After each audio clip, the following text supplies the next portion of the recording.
About 6 months ago, something happened to me that still makes my skin crawl whenever I think about it. I live in Australia, and that night I was walking home from a friend's place.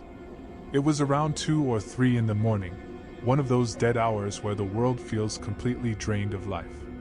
The walk home took about 20 minutes along a couple of medium-sized streets. They were always quiet, always empty. I'd done it 100 times before, and I'd never had a reason to feel unsafe. I was tired, a little tipsy, just zoning out as I headed up this long hill. That's when I got this sudden, overwhelming feeling that I needed to look behind me. No sound, no movement, just a gut feeling. When I turned around, I saw him. A tall, skinny guy in a black hoodie, walking in the same direction as me, about 80 to 100 meters back. Nothing unusual at first glance, but something about him instantly put me on edge. Maybe it was the way he kept his head down, or the fact that we were the only 2 people in sight on a dark, empty road. For context, I'm a short female, but I dress in baggy men's clothing and hats, so most guys don't pay much attention to me. Still, I felt uncomfortable knowing he was there, and that there were a lot of shadowy spots along that street where someone could easily disappear, or hide. I kept walking. After a minute or 2, I checked again. He was closer. A lot closer. Maybe 40 meters now. I told myself I was being dramatic, that he probably just walked faster than me. But something inside me was screaming to move. So I picked up the pace. My heart was already starting to beat harder, not from the walking, but from the sinking feeling settling in my stomach. About 5 minutes of power walking later, I reached a set of traffic lights. I stopped. And that's when I heard it. Footsteps. Fast, steady, right behind me. I didn't need to look to know it was him. He had closed the distance way too quickly, intentionally quickly. I practically darted across the road without even checking for cars. When I was on the other side, I looked back. He was standing there in the dark, hood up. I couldn't see his face at all. Then he took a step forward and started crossing after me. I remember telling myself not to run yet. If I did, he'd probably break into a sprint too. And judging by his build, I didn't think I could outrun him. My house was close, but not close enough. Just off the main road was a tiny side street where I lived, narrow, quiet, barely lit. I knew if he followed me into that street, it would be over. There would be no one around to help, no cars, no witnesses. Just me and this guy who had already proven he was determined to catch up. And step by step, he kept closing in. I tried to keep my pace fast but controlled, pretending I didn't notice him. My street was coming up on the right, a narrow little turn that you could easily miss if you didn't know it was there. My plan was simple: walk past it, make sure he didn't see where I lived, and try to lose him somewhere more public. But as I got closer, I made the mistake of glancing back again. He wasn't just following anymore. He had changed his pace to match mine exactly. Every time I sped up, he sped up. Every time I slowed down, so did he. There was no more denying it. This guy was tracking me. My heart was pounding so loudly it felt like it echoed in the empty street. I could feel him getting closer with every step, like the space between us was shrinking even when I wasn't looking. Ahead of me was a small convenience store with its lights still on. It wasn't open, just the overnight cleaning crew inside, but at least it was bright. I made a split-second decision. Instead of walking into my street, I kept going and stepped right into the glow of the storefront lights. I pretended to tie my shoe, something to make me stop without looking suspicious, and kept my head low while listening. The footsteps behind me stopped too. Not slowed. Stopped. He was standing still somewhere in the darkness behind me. I didn't dare look.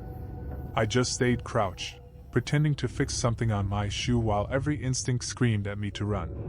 Then I heard it. A single step. Then another. Slow, deliberate, and getting closer. My adrenaline spiked so hard my hands started shaking. I stood up quickly and walked straight toward the glass door of the convenience store, knocking on it like I was desperate. One of the workers inside noticed and started heading over. And that's when I looked back. The man in the hoodie was now on the edge of the light. Not close enough for me to see his face, but close enough that I could see one thing clearly. He had completely turned his body toward me. Not walking, just staring. The store worker cracked the door open, looking confused. I didn't waste a second. I stepped inside immediately and told him someone had been following me. When I turned back toward the street, the man was gone. Completely. Like he had melted into the darkness.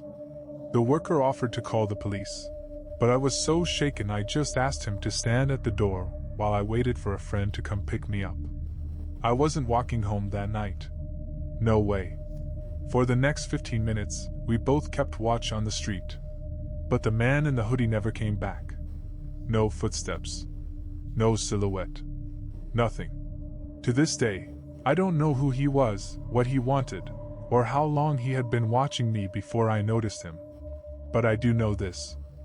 If I had turned into my street that night, I don't think I would have made it home.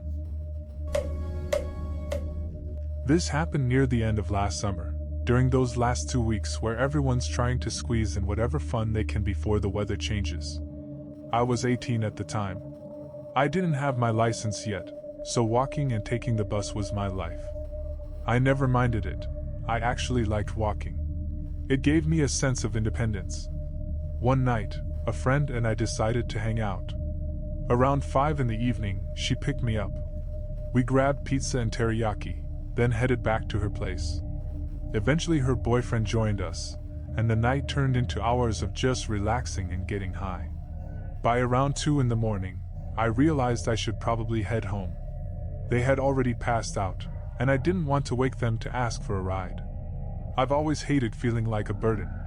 So I grabbed my stuff, told myself the walk wouldn't be that bad, and stepped out into the cool night for the 5-mile trek home. I don't consider myself paranoid, but I'm cautious. I carry something with me at all times, mini screwdrivers during the school year, a pocket knife tonight. I'm a pretty big guy, about 5 feet 11 inches, built well enough, and I'm confident I can handle myself. But I was also extremely high. And it was 2 in the morning. Not a great combination.